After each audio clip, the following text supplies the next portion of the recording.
Hi hello friends, welcome back to my channel. ಒಲ್ಲದ ಬಂದ ಭಾಗ 109. ರಾತ್ರಿ 8 ಗಂಟೆ. ವಿಕ್ರಮ್ ಸೈದಾಪೇಟೆಯಿಂದ ಒಂದು ನೆಮ್ಮದಿಯೊಂದಿಗೆ ತನ್ನ ಕಾರನ್ನು ಚಲಾಯಿಸಿಕೊಂಡು ಹೋಗುತ್ತಿದ್ದ. ಅದೇ ಸಮಯಕ್ಕೆ ವರ್ಮಾ ಮನೆಯ ಪೋರ್ಟಿಕೋದಲ್ಲಿ ಅಥರ್ವನ ಐಷಾರಾಮಿ ಕಾರು ಸಿದ್ಧವಾಗಿ ನಿಂತಿತ್ತು. ನಕ್ಷತ್ರ ತುಂಬ ಸುಸ್ತಾಗಿದ್ದಳು. ಏನ್ರಿ, ನಾವು ನಿಜವಾಗಲೂ ಸ್ವಿಟ್ಜರ್ಲ್ಯಾಂಡ್ಗೆ ಹೋಗುತ್ತಿದ್ದೇವಾ ಎಂದು ತನ್ನ ಗಂಡನ ಕೈ ಹಿಡಿದುಕೊಂಡು ಬೇಸರದ ಧ್ವನಿಯಲ್ಲಿ ಕೇಳಿದಳು. ಅಥರ್ವ ಅವಳ ಹಣೆಗೊಂದು ಮುತ್ತಿಟ್ಟು, ಯಾಕೆ ನಕ್ಷತ್ರ, ಖುಷಿಯಿಂದ ಹೊರಡುವಾಗ ಹೀಗೆ ಬೇಸರವಾಗಿದ್ದೀಯಾ? ನಿನಗೊಂದು ಸರ್ಪ್ರೈಸ್ ಇಟ್ಟಿದ್ದೇನೆ ನಕ್ಷತ್ರ. ಮೊದಲು ನಾವು ಒಂದು ಜಾಗಕ್ಕೆ ಹೋಗುತ್ತಿದ್ದೇವೆ. ಅಲ್ಲಿಂದ ನಮ್ಮ ಮುಂದಿನ ಪ್ಲ್ಯಾನ್. ವಿಕ್ರಮ್ಗೂ ಹೇಳಿಬಿಟ್ಟಿದ್ದೇನೆ ನಾವು ವಿದೇಶಕ್ಕೆ ಹೋಗುತ್ತಿದ್ದೇವೆ ಅಂತ. ಸೊ ಸದ್ಯಕ್ಕೆ 1 ವಾರ ನಾವು ಮಾತ್ರ ಎಂದು ಕಣ್ಣು ಹೊಡೆದನು. ಅಥರ್ವ ಹೇಳಿದಂತೆಯೇ ವಿಕ್ರಮ್ಗೆ ಒಂದು ಮೆಸೇಜ್ ಕಳುಹಿಸಿಬಿಟ್ಟನು. ವಿಕ್ಕಿ, ನಾನು ನಕ್ಷತ್ರಳನ್ನು ಕರೆದುಕೊಂಡು ಫಾರಿನ್ಗೆ ಹೊರಟೆ ಅಂದಾಗ ಎಂಜಾಯ್ ಯುವರ್ ಟೈಮ್ ಅಂದ. ಕಾರು ಚೆನ್ನೈನ ಗಡಿಗಳನ್ನು ದಾಟಿ ಹೆದ್ದಾರಿಯಲ್ಲಿ ವೇಗವಾಗಿ ನುಗ್ಗಿತು. ಸೈದಾಪೇಟೆಯ ಆ ಚಿಕ್ಕ ಕೋಣೆಯಲ್ಲಿ ಮಂಜು ಮುಸುಕಿದ ಆ ಡಿಸೆಂಬರ್ ರಾತ್ರಿಯಲ್ಲಿ ಕಾವ್ಯ ನಿದ್ದೆ ಇಲ್ಲದೆ ಹೊರಳಾಡುತ್ತಿದ್ದಳು.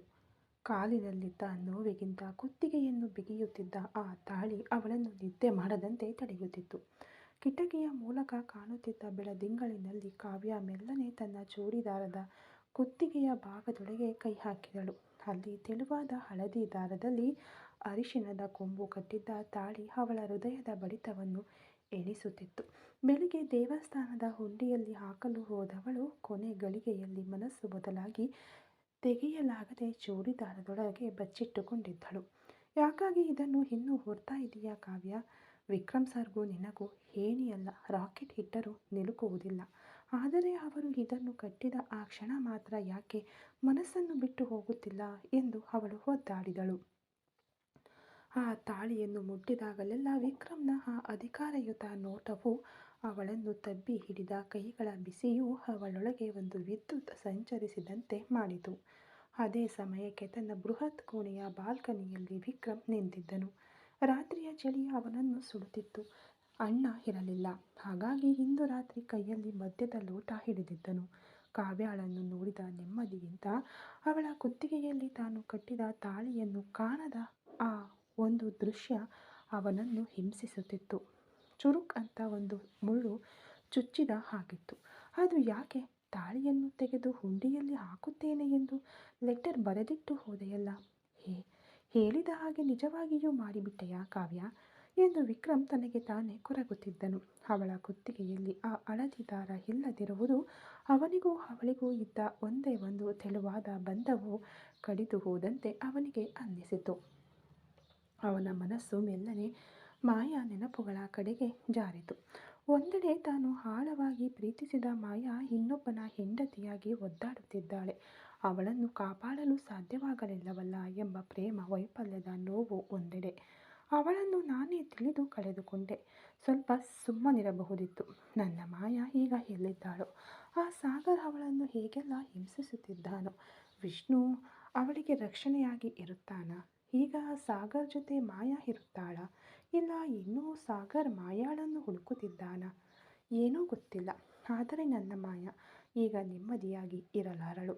ಎಲ್ಲ ನನ್ನದೇ ತಪ್ಪು. ಆವತ್ತು ದೇವಸ್ಥಾನದಲ್ಲಿ ನೋಡಿ ಅವಳನ್ನು ಹುಡುಕಿಕೊಂಡು ಹೋದವನು ನಾನೇ ತಾನೆ ಅನ್ನುತ್ತಾ ವಿಕ್ರಮ್ ಆ ಕತ್ತಲಲ್ಲಿ ಗಾಯಗೊಂಡ ಸಿಂಹದಂತೆ ನಿಂತಿದ್ದನು. ಮಾಯಾ, ನೀನು ನನಗಾಗಿಯೇ ಹುಟ್ಟಿದವಳು ಎಂದುಕೊಂಡಿದ್ದೆ. ಆದರೆ ನೀನು ಈಗ ನಿಲುಕದ ನಕ್ಷತ್ರ. ನನ್ನ ಜೀವನದಲ್ಲಿ ಇನ್ನೂ ನೀನಿಲ್ಲವಾ ಎಂದು ಅವನ ಪ್ರೀತಿಯ ಸೋಲು ಅವನನ್ನು ಸಂಪೂರ್ಣವಾಗಿ ಆವರಿಸಲು ಅವನ ಹೃದಯದ ಆಳದಲ್ಲಿ ಒಂದು ಮಿಡಿತ ಉಂಟಾಯಿತು. ಕಾವ್ಯಾಳ ನೆನಪು ಕೂಡ ಅವನನ್ನು ಸುಮ್ಮನೆ ಬಿಡಲಿಲ್ಲ. ಕಾವ್ಯ ತನ್ನ ಚೂಡಿದಾರದೊಳಗೆ ಅಡಗಿರುವ ತಾಳಿಯನ್ನು ಬಿಗಿಯಾಗಿ ಹಿಡಿದುಕೊಂಡು, ವಿಕ್ರಮ್, ನೀನು ಬೇರೆ ಹುಡುಗಿಯನ್ನು ಪ್ರೀತಿಸುತ್ತಿದ್ದೀಯಲ್ಲ, ಯಾಕೆ ನನ್ನ ನಿದ್ದೆಯನ್ನು ಕೆಡಿಸುತ್ತಿದ್ದೀಯಾ ಎಂದು ಬಿಕ್ಕಳಿಸುತ್ತಿದ್ದಳು. ಇತ್ತ ವಿಕ್ರಮ್, ಇನ್ನೂ ನಿನಗೂ ನನಗೂ ಯಾವ ಸಂಬಂಧವೂ ಇಲ್ಲ ಅಂತ ಆಗಿಹೋಯ್ತು ಮಾಯಾ. ನೀನು ಸಾಗರ್ನ ಹೆಂಡತಿ. ಆದರೆ ಯಾಕೆ ನಿನ್ನನ್ನು ಹುಡುಕಿಕೊಂಡು ಮುಂಬೈಗೆ ಬಂದೆ? ಬಂದ ಜಾಗದಲ್ಲಿ ಆ ಕಾವ್ಯಾಳನ್ನು ಯಾಕೆ ನೋಡಿದೆ? ಅವಳ ಲೈಫ್ ಹಾಳಾಗಬಾರದು ಎಂದುಕೊಂಡೇ ಹುಡುಕಿ ಹೋದೆ.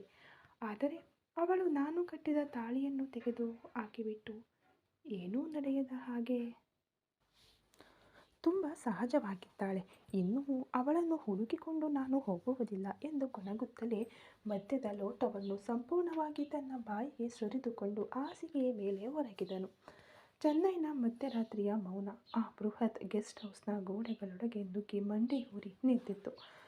ಕೊರಟ್ಟೂರು ಪ್ರದೇಶದಲ್ಲಿ ಪ್ರತ್ಯೇಕಿಸಲ್ಪಟ್ಟಿದ್ದ ಆ ರಾಜಮಹಲ್ನಂತಹ ಕಟ್ಟಡದೊಳಗೆ ಒಬ್ಬ ಬೇಟೆಗಾರನ ಗರ್ಜನೆಗಾಗಿ ಕಾಲ ಕಾಯುತ್ತಿತ್ತು. ಆ ಕೋಣೆಯ ಒಂದು ಮೂಲೆಯಲ್ಲಿ ವ್ಯವಸ್ಥೆಗೊಳಿಸಲಾಗಿದ್ದ ಬೆಲೆ ಬಾಳುವ ಬಾರ್ ಸೆಟಪ್, ಮಸುಕಾದ ನೀಲಿ ಬಣ್ಣದ ದೀಪಗಳು ಆ ಜಾಗಕ್ಕೆ ಒಂದು ರೀತಿಯ ಸೌಂದರ್ಯವನ್ನು ನೀಡಿದ್ದವು. ಸಾಗರ್ ಅಗರ್ವಾಲ್ ತನ್ನ ರೇಷ್ಮೆಯಂತಹ ಕಪ್ಪು ಬಣ್ಣದ ರಾತ್ರಿ ಉಡುಪಿನಲ್ಲಿ ಒಂದು ಸಿಂಹದಂತೆ ಆ ಒಂಟಿ ಕುರ್ಚಿಯಲ್ಲಿ ಕುಳಿತಿದ್ದನು. ಅವನ ಬಲಗೈಯಲ್ಲಿದ್ದ ಮದ್ಯದ ಲೋಟ ನಡುಕವಿಲ್ಲದೆ ಇತ್ತು, ಆದರೆ ಅವನ ಎಡಗೈಯಲ್ಲಿದ್ದ ಮೊಬೈಲ್ ಪರದೆಯ ಮೇಲೆ ಕಾಣುತ್ತಿದ್ದ ಮಾಯಾಳ ಫೋಟೋ ಅವನ ಹೃದಯವನ್ನು ಕೊರೆಯುತ್ತಿತ್ತು.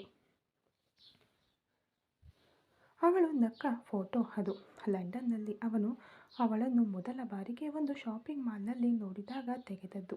ಆ ನಗುವಿನಲ್ಲಿದ್ದ ಅಹಂಕಾರದ ಸೌಂದರ್ಯವೇ ಅವನನ್ನು ಕೆಡವಿತ್ತು. ಫ್ಲ್ಯಾಶ್ಬ್ಯಾಕ್. ಕೆಲವು ತಿಂಗಳುಗಳ ಹಿಂದೆ ಲಂಡನ್. ಯುರೋಪಿನ ಆ ಬೃಹತ್ತಾದ West field shopping mall.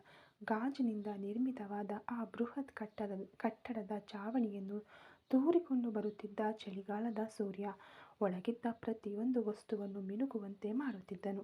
Sagar Agarwal ತನ್ನ ಸ್ನೇಹಿತರೊಂದಿಗೆ ಆ ಮಾಲ್ನ ಮಧ್ಯದಲ್ಲಿ ಗಾಂಭೀರ್ಯದಿಂದ ನಡೆದುಕೊಂಡು ಬರುತ್ತಿದ್ದನು. ಅವನ ಪ್ರತಿಯೊಂದು ಹೆಜ್ಜೆಯಲ್ಲೂ ಒಂದು ಅಧಿಕಾರದ ಬೆದರಿಕೆ ಇತ್ತು. ಆಗಲೇ ಅದು ನಡೆದದ್ದು. ಇದ್ದಕ್ಕಿದ್ದಂತೆ ಸಾಗರ್ನ ಭುಜಗಳ ಮೇಲೆ ಏನೋ ಮೃದುವಾಗಿ ಬಂದು ಬಿತ್ತು. ಮುಂದಿನ ಕೆಲವು ಕ್ಷಣಗಳು ಅವನ ತಲೆಯ ಮೇಲಿಂದ ಒಂದು ಕೆಂಪು ಗುಲಾಬಿಗಳ ಮಳೆಯೇ ಸುರಿಯಿತು. ಗಾಳಿಯಲ್ಲಿ ಆ ಹೂವುಗಳ ಸುವಾಸನೆ ಅವನ ಉಸಿರನ್ನು ಆವರಿಸಿತು. ಬೆಚ್ಚಿಬಿದ್ದು ಮೇಲಕ್ಕೆ ನೋಡಿದನು ಸಾಗರ್. ಮೇಲಿದ್ದ ಮೊದಲ ಮಹಡಿಯ ಕಂಬಿಯ ಬಳಿ ಒಬ್ಬ ಹುಡುಗಿ ನಿಂತಿದ್ದಳು. ಅವಳ ಕೈಯಲ್ಲಿದ್ದ ಒಂದು ದೊಡ್ಡ ಹೂಗುಚ್ಛ ಅನಿರೀಕ್ಷಿತವಾಗಿ ಅವಳ ಕಾಲು ಎಡವಿದ್ದರಿಂದ ಚೆಲ್ಲಾಪಿಲ್ಲಿಯಾಗಿ ಸರಿಯಾಗಿ ಕೆಳಗೆ ನಡೆದು ಬರುತ್ತಿದ್ದ ಸಾಗರ್ನ ಮೇಲೆ ಹೂಮಳೆಯಾಗಿ ಸುರಿದಿತ್ತು. ಸಾಗರ್ ಮೇಲಕ್ಕೆ ನೋಡಿದ ಅದೇ ಕ್ಷಣ ಅವಳು ತಟ್ಟನೆ ತಿರುಗಿ ನಡೆಯಲಾರಂಭಿಸಿದಳು. ಸಾಗರ್ಗೆ ಆ ಕ್ಷಣ ಒಂದು ಮಾಯಾಜಾಲದಂತೆ ಇತ್ತು. ಕೆಳಗೆ ಬಾಗಿ ಬಿದ್ದಿದ್ದ ಗುಲಾಬಿಗಳನ್ನು ಒಟ್ಟುಗೂಡಿಸಿದವನು ತನ್ನ ಬಟ್ಟೆಯನ್ನು ಕೊಡವಿಕೊಂಡು ಅವಳನ್ನು ಹುಡುಕುತ್ತಾ ಮೇಲೆ ಹೋದನು. ಆ ದಟ್ಟವಾದ ಗುಂಪಿನಲ್ಲಿ ಅವಳ ಆ ನೇರಳೆ ಬಣ್ಣದ ಉದ್ದನೆಯ ಚಳಿಗಾಲದ ಉಡುಪು ಮಾತ್ರ ಅವನ ಕಣ್ಣುಗಳಿಗೆ ಕಾಣಿಸುತ್ತಿತ್ತು. ಅವಳನ್ನು ಹಿಂಬಾಲಿಸಿಕೊಂಡು ಹೋದ ಸಾಗರ್ ಒಂದು ಮೂಲೆಯಲ್ಲಿ ನಿಂತನು. ಅಲ್ಲಿ ಅವಳು ಒಂದು ಪುಟ್ಟ ಲಂಡನ್ ಮಗುವಿಗೆ ಒಂದು ಚಾಕೊಲೇಟ್ ನೀಡಿ ಆ ಮಗುವನ್ನು ನಗಿಸಿ ತಾನೂ ಸೇರಿ ನಕ್ಕಳು. ಆ ನಗು ಅದು ಒಂದು ಸಾಧಾರಣ ನಗುವಲ್ಲ. ಅದರಲ್ಲಿ ಒಂದು ಅಹಂಕಾರದ ಸೌಂದರ್ಯವೂ ಯಾರಿಗೂ ತಲೆಬಾಗದ ಒಂದು ಸ್ವಾತಂತ್ರ್ಯವೂ ಕಾಣುತ್ತಿತ್ತು. ಸಾಗರ್ನ ಮೊಬೈಲ್ ಕ್ಯಾಮರಾ ಕಣ್ಣುಗಳು ಆ ಕ್ಷಣವನ್ನು ಹಾಗೆಯೇ ಸೆರೆ ಹಿಡಿದವು.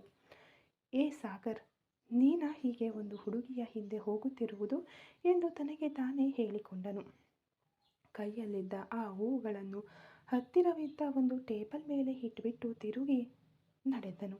ಆದರೆ ಯಾವುದೋ ಒಂದು ಶಕ್ತಿ ಅವನನ್ನು ಮತ್ತೆ ಕರೆಯಲು ತಕ್ಷಣ ತಿರುಗಿ ನೋಡಿದನು.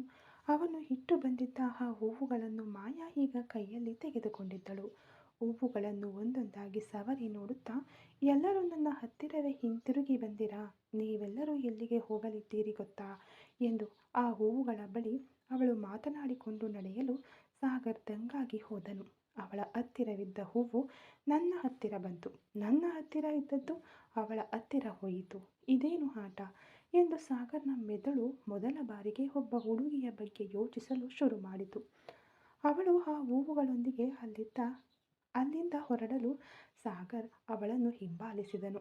ಅವಳು ಹೋದ ಜಾಗ ಲಂಡನ್ನ ಪ್ರಸಿದ್ಧ ವಾಟ್ಫೋರ್ಡ್ ಸ್ವಾಮಿನಾರಾಯಣನ ದೇವಸ್ಥಾನ. ಅಮೃತ ಶಿಲೆಯಿಂದ ನಿರ್ಮಿತವಾದ ಆ ಬೃಹತ್ ದೇವಸ್ಥಾನ ಲಂಡನ್ ಮಹಾನಗರದ ಮಧ್ಯೆ ಒಂದು ಕಲಾ ಸಂಪತ್ತಾಗಿ ಕಂಗೊಳಿಸುತ್ತಿತ್ತು.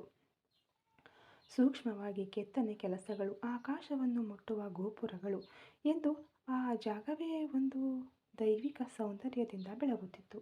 ಮಾಯಾ ಆ ಹೂವುಗಳನ್ನು ತೆಗೆದುಕೊಂಡು ಹೋಗಿ ಅಲ್ಲಿದ್ದ ಒಂದು ಸುಂದರವಾದ ಸ್ತ್ರೀ ಶಿಲ್ಪದ ಪಾದದ ಬಳಿ ಇಟ್ಟಳು. ಆ ಶಿಲ್ಪಕ್ಕೂ ಅವಳಿಗೂ ನಡುವೆ ಒಂದು ಸಣ್ಣ ಹೋಲಿಕೆ ಇರುವುದನ್ನು ಸಾಗರ್ ಗಮನಿಸಿದನು. ಲಂಡನ್ನ ಆ ಮಂಜು ಮುಸುಕಿದ ಸಂಜೆಯಲ್ಲಿ ಮಾಯಾ ಆ ಶಿಲ್ಪದ ಕಾಲಡಿಯಲ್ಲಿ ಹೂವುಗಳನ್ನಿಟ್ಟು ಪ್ರಾರ್ಥನೆ ಮಾಡಿದ ಆ ಕ್ಷಣ ಸಾಗರ್ನ ಪ್ರಪಂಚವೇ ನಿಂತು ಹೋಗಿತ್ತು. ಅವಳ ಬಳಿ ಹೋಗಿ ಮಾತನಾಡಬೇಕು, ಆ ಅಹಂಕಾರದ ಸೌಂದರ್ಯದ ಹಿನ್ನೆಲೆಯನ್ನು ತಿಳಿದುಕೊಳ್ಳಬೇಕು ಎಂದು ಅವನು ತುಡಿಯುತ್ತಿದ್ದನು. ಆದರೆ ಅವನ ಈಗೋ ತಡೆಯಿತು. ಒಂದು ಹುಡುಗಿಯ ಹಿಂದೆ ನಾನು ಯಾಕೆ ಸುತ್ತಬೇಕು ಎಂದುಕೊಂಡವನು ಒಂದು ಬಾರಿ ಅವಳನ್ನು ಹಿಂತಿರುಗಿ ನೋಡುತ್ತಲೇ ಅಲ್ಲಿಂದ ಹೊರ ನಡೆದನು ಸಾಗರ್. ಅಂದು ರಾತ್ರಿ ಲಂಡನ್ನ ಪಂಚತಾರ ಹೋಟೆಲ್ನ ಕೋಣೆಯಲ್ಲಿ ಸಾಗರ್ಗೆ ನಿದ್ದೆ ಬರಲಿಲ್ಲ. ಮುಚ್ಚಿದ ಕಣ್ಣುಗಳೊಳಗೆ ಆ ನೇರಳೆ ಬಣ್ಣದ ಉಡುಪು ಧರಿಸಿದ್ದ ದೇವತೆಯು ಅವಳ ಆ ಚಾಕೊಲೇಟ್ ನಗುವು ಮಾತ್ರ ಬಂದು ಹೋಗುತ್ತಿದ್ದವು.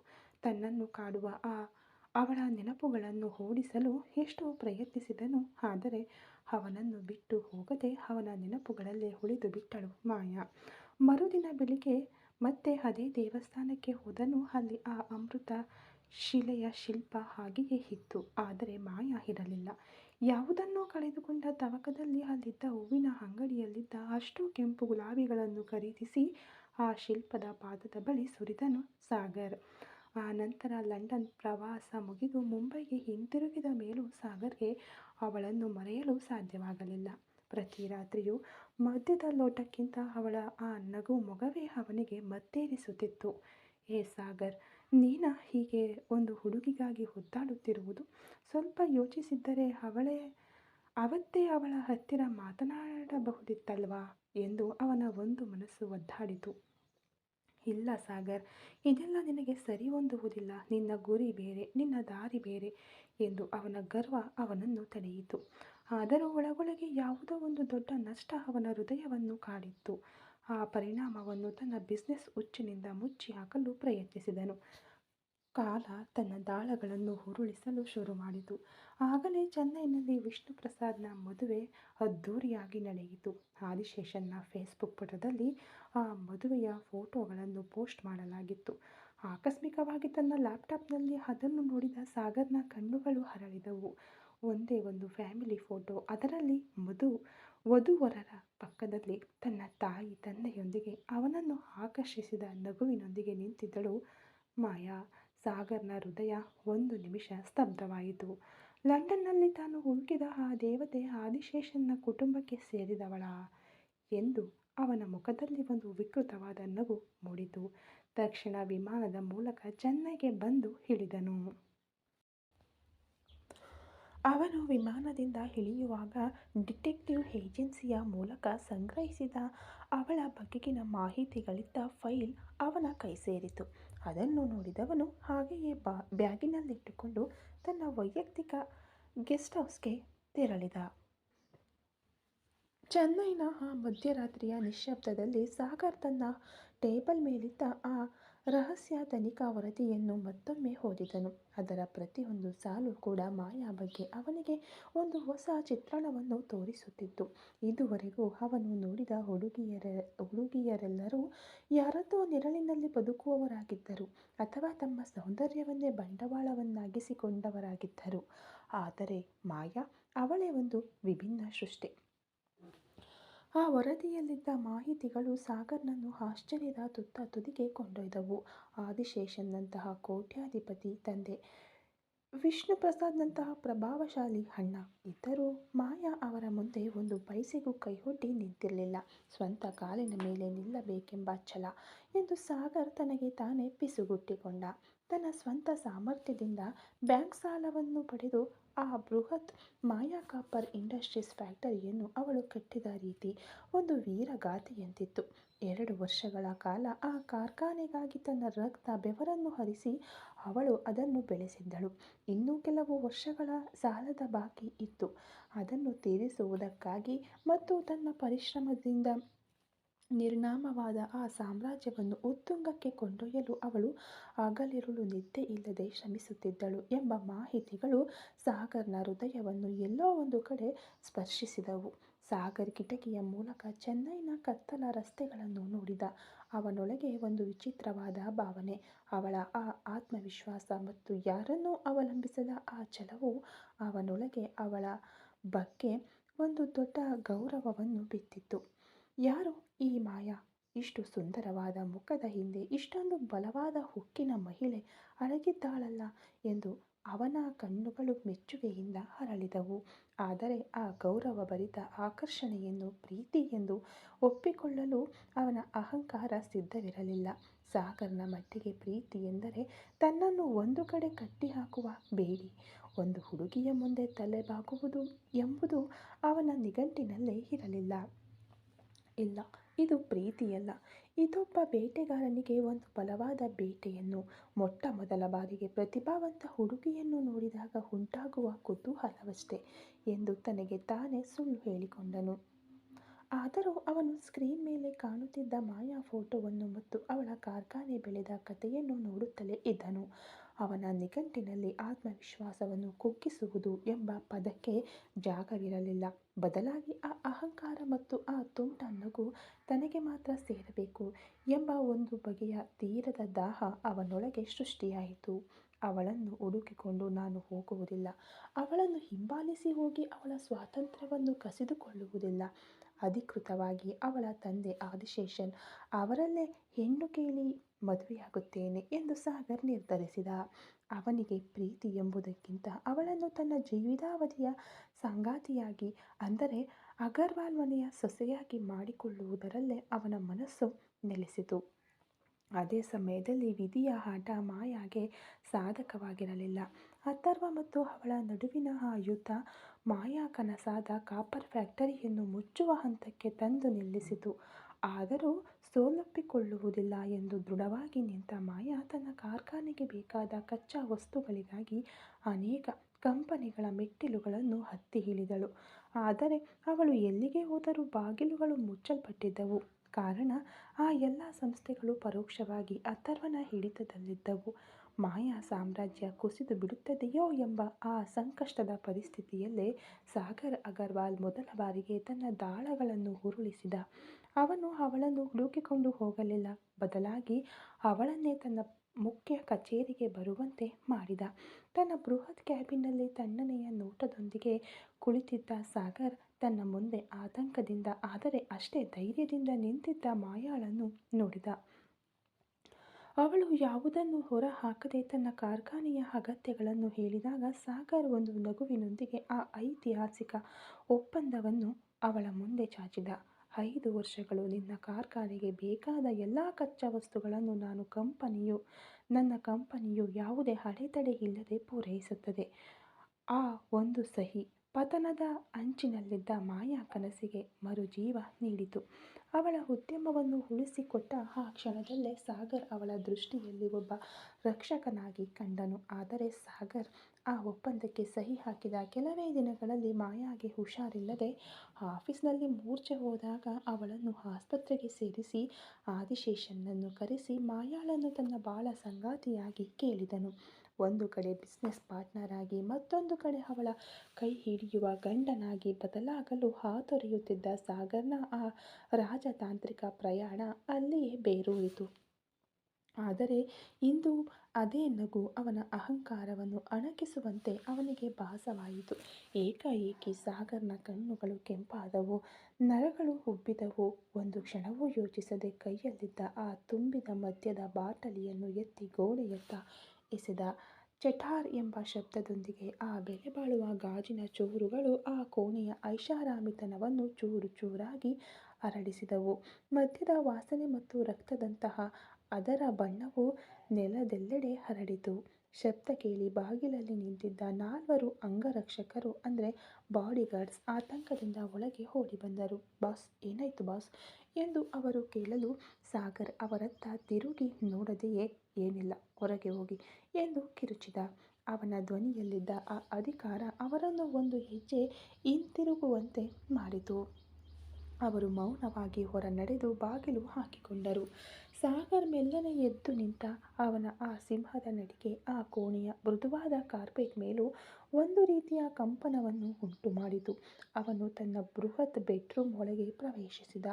ಆ ಕೋಣೆ ಅದು ಒಂದು ಕೋಣೆಯಲ್ಲ, ಮಾಯಾ ನೆನಪುಗಳಿಂದಲೇ ಕಟ್ಟಲ್ಪಟ್ಟ ಒಂದು ಜೈಲು. ಕೋಣೆಯ 4 ಗೋಡೆಗಳ ಮೇಲೆ ನೆಲದಿಂದ ಛಾವಣಿಯವರೆಗೂ ಮಾಯಾ ಫೋಟೋಗಳು ಅಲಂಕರಿಸಿದ್ದವು. ಮುಂಬೈನಲ್ಲಿ ಅವರ ಮದುವೆಗೂ ಮುನ್ನ ನಡೆದ ಪ್ರತಿಯೊಂದು ಶಾಸ್ತ್ರದಲ್ಲೂ ತೆಗೆದ ಫೋಟೋಗಳವು. ಮೆಹಂದಿ ಹಚ್ಚುವಾಗ ಅವಳು ಅವನ ಬೆದರಿಕೆಗೆ ಹೆದರಿ ನಕಲಿ ನಗುವಿನೊಂದಿಗೆ ತಲೆಬಾಗಿದ್ದು, ನಿಶ್ಚಿತಾರ್ಥದ ಸಮಯದಲ್ಲಿ ಇಷ್ಟವಿಲ್ಲದೆ ಅವಳು ಉಂಗುರ ಬದಲಾಯಿಸಿದ್ದು, ಹೀಗೆ ಪ್ರತಿಯೊಂದು ಸಾಗರ್ನ ಕಣ್ಣಿಗೆ ಬಿದ್ದವು. ಅವನು ಕೋಣೆಯ ಮಧ್ಯದಲ್ಲಿ ನಿಂತು ಆ ಫೋಟೋಗಳನ್ನು ನೋಡಿದ. ಏಕಾಏಕಿ ಮಾಯಾ ಎಂದು ಆ ಕೋಣೆಯೇ ಅದರುವಂತೆ ಕಿರುಚಿದ. ಅವನ ಧ್ವನಿಯಲ್ಲಿ ಕೋಪ, ಪ್ರೀತಿ, ನೋವು ಎಲ್ಲವೂ ಬೆರೆತಿತ್ತು. ಹಾಗೆಯೇ ಮೊಣಕಾಲೂರಿ ನೆಲದ ಮೇಲೆ ಕುಳಿತ ಅವನ ಕೈಗಳು ನೆಲವನ್ನು ಬಿಗಿಯಾಗಿ ಹಿಡಿದುಕೊಂಡಿದ್ದವು. ನೀನು ನನ್ನನ್ನು ಬಿಟ್ಟು ಹೋಗಬಹುದು ಅಂತ ಅಂದ್ಕೊಂಡಿದ್ದೀಯಾ? ನನ್ನನ್ನು ಮೀರಿ ನಿನ್ನಿಂದ ಒಂದು ಹೆಜ್ಜೆಯನ್ನಾದರೂ ಮುಂದಿಡಲು ಸಾಧ್ಯವಾ ಎಂದು ಅವನು ಗೋಡೆಯ ಮೇಲಿದ್ದ ಒಂದು ದೊಡ್ಡ ಫೋಟೋವನ್ನು ನೋಡುತ್ತಾ ಮಾತನಾಡತೊಡಗಿದ. ನಿನ್ನನ್ನು ಬೇಗನೆ ನನ್ನ ಕೈವಶ ಮಾಡಿಕೊಳ್ಳುತ್ತೇನೆ ಮಾಯಾ. ನೀನೇ ನನ್ನ ಜೊತೆ ಸೇರಿ ಬದುಕುವ ಆ ದಿನವನ್ನು ನಾನು ಸೃಷ್ಟಿಸಿ ತೋರಿಸುತ್ತೇನೆ. ಅಷ್ಟು ಸುಲಭವಾಗಿ ನಿನ್ನನ್ನು ನಾನು ಬಿಡುವುದಿಲ್ಲ. ನನ್ನ ಜೀವನದಲ್ಲಿ ಬಂದ ಮೊದಲ ಪ್ರೀತಿ ನೀನು. ಆದರೆ ನೀನೇ ನನಗೆ ಮೊದಲ ನೋವನ್ನು ಕೊಟ್ಟುಬಿಟ್ಟೆ. ಈ ಸಾಗರ್ ಅಗರ್ವಾಲ್ನನ್ನು ಅವಮಾನಿಸಿದ ಮೊದಲ ಹುಡುಗಿಯೂ ನೀನೇ ಅನ್ನುತ್ತಾ ಸಾಗರ್ನ ಕಣ್ಣುಗಳು ಆ ಫೋಟೋವನ್ನು ತೂರಿ ನೋಡಿದವು. ಅವನ ಅಹಂಕಾರ ಅವನ ಪ್ರೀತಿಗಿಂತ ದೊಡ್ಡದಾಗಿ ನಿಂತಿತ್ತು. ನನ್ನ ಜೊತೆ ಬದುಕುವುದಕ್ಕಿಂತ ಸಾಯುವುದೇ ಲೇಸು ಅಂತ ನೀನು ಅಂದುಕೊಂಡಿದ್ದೀಯಲ್ಲ. ನಿನಗೆ ಆ ಸಾವಿಗಿಂತಲೂ ಘೋರವಾದ ಜೀವನವನ್ನು ಕೊಡುತ್ತೇನೆ. ನೀನು ನನ್ನನ್ನು ವಿಷವೆಂದು ತಿಳಿದರೂ ಸರಿ, ನಿನ್ನನ್ನು ನಾನು ಸಾಯಿಸದೆ ಸಾಯಿಸುತ್ತೇನೆ. ನಿನಗೆ ನೋವಾಗುವ ರೀತಿಯಲ್ಲೇ ನನ್ನ ಪ್ರೀತಿ ಇರುತ್ತದೆ ಅನ್ನುತ್ತಾ ಅವನು ಆ ಫೋಟೋವನ್ನು ಸವರಿದ. ಅವನ ಬೆರಳುಗಳು ಅವಳ ಮುಖದೆಲ್ಲೆಡೆ ಹರಿದಾಡಿದವು. ಈ ಸಾಗರ್ನ ಹೆಂಡತಿಯಾಗಿಯೇ ನೀನಿರಬೇಕು. ಒಂದು ವೇಳೆ ನೀನು ಸತ್ತರೂ ಈ ಸಾಗರ್ನ ಸ್ವತ್ತಾಗಿಯೇ ಸಾಯಬೇಕು. ನಿನ್ನ ಆತ್ಮ ಕೂಡ ಬೇರೆ ಯಾವನನ್ನು ಹುಡುಕಿಕೊಂಡು ಹೋಗಬಾರದು. ಅರ್ಥವಾಯ್ತಾ ಅಂದ. ಸಾಗರ್ನ ವ್ಯಕ್ತಿತ್ವ ಆ ಕೋಣೆಯನ್ನು ಆವರಿಸಿಕೊಂಡಿತ್ತು. ಅವನ ಹಠಮಾರಿ ಪ್ರೀತಿ ಎಂಬುದು ಒಂದು ರೀತಿಯ ಪೊಸೆಸಿವ್ ಹುಚ್ಚುತನವಾಗಿತ್ತು. ತನಗಿಂತ ತನ್ನೊಡನೆ ಬದುಕುವುದಕ್ಕಿಂತ ಸಾಯುವುದೇ ಲೇಸು ಎಂದು ಅವಳು ಆಯ್ಕೆ ಮಾಡಿಕೊಂಡ ಆ ಒಂದು ನಿಮಿಷ. ಅದನ್ನು ನೆನಪಿಸಿಕೊಂಡಾಗಲೆಲ್ಲ ಅವನೊಳಗೆ ಒಂದು ಕೊಲೆಪಾತಕ ಸಿಟ್ಟು ಉಕ್ಕಿ ಬರುತ್ತಿತ್ತು. ಅವಳನ್ನು ಹಿಂಸಿಸಿ ಅವಳ ಪ್ರತಿಯೊಂದು ಕಣದಲ್ಲೂ ತನ್ನ ಹೆಸರನ್ನು ಬರೆಯಬೇಕೆಂಬ ಹುಚ್ಚು ಅದು. ನೀನು ನನ್ನ ಹೆಂಡತಿ ಮಾಯಾ, ನನ್ನ ಸ್ವತ್ತು. ನಿನ್ನನ್ನು ಸ್ವಲ್ಪ ಸ್ವಲ್ಪವಾಗಿ ಮುದ್ದಿಸುತ್ತಲೇ ಸಾಯಿಸುತ್ತೇನೆ. ನನ್ನ ವಿರಹದ ನೋವೇನು ಅಂತ ನಿನಗೆ ಅರ್ಥ ಮಾಡಿಸುತ್ತೇನೆ. ನೀನು ಮತ್ತೆ ನನ್ನ ಎದೆಗೊರಗಿ ಅಳುವವರೆಗೂ ಈ ಸಾಗರ್ ಸುಮ್ಮನಾಗುವುದಿಲ್ಲ ಅನ್ನುತ್ತಾ ಸಾಗರ್ ಎದ್ದು ನಿಂತ. ಅವನ ಮುಖವೀಗ ಕಲ್ಲಿನಂತೆ ಕಠಿಣವಾಗಿತ್ತು. ಆ ಕೋಣೆಯ ಪ್ರತಿಯೊಂದು ಮೂಲೆಯಲ್ಲೂ ಅವನಿಗೆ ಮಾಯಾ ಮುಖವೇ ಕಾಣುತ್ತಿತ್ತು. ಅವನು ಒಂದು ಶಪಥಗೈದ. ಅದು ಅವಳನ್ನು ರಕ್ಷಿಸುವ ಶಪಥವಲ್ಲ, ಅವಳನ್ನು ತನ್ನವಳನ್ನಾಗಿಸಿಕೊಳ್ಳುವ, ಅವಳ ಆತ್ಮವನ್ನು ತನ್ನ ಹಿಡಿತದಲ್ಲಿಟ್ಟುಕೊಳ್ಳುವ ಒಂದು ರಾಕ್ಷಸಿ ಪ್ರೀತಿಯ ಶಪಥ. ಮಧ್ಯರಾತ್ರಿ ಕಳೆದರೂ ಸಾಗರ್ ಆ ಫೋಟೋಗಳ ಮಧ್ಯೆ ಒಂದು ಕಪ್ಪು ಪ್ರತಿಮೆಯಂತೆ ನಿಂತಿದ್ದನು. ಬೇಟೆಗಾಗಿ ಯೋಜನೆಗಳು ಅವನ ಮೆದುಳಿನಲ್ಲಿ ಮಿಂಚಿನಂತೆ ಓಡುತ್ತಿದ್ದವು. ಅದೇ ಸಮಯದಲ್ಲಿ ಮಾಯಾ ಮನಸ್ಸು ಕೆಂಡದಂತೆ ಉರಿಯುತ್ತಿತ್ತು. ಈ ಕಥೆ ಇನ್ನು ಮುಂದುವರಿಯುವುದು. Thank you.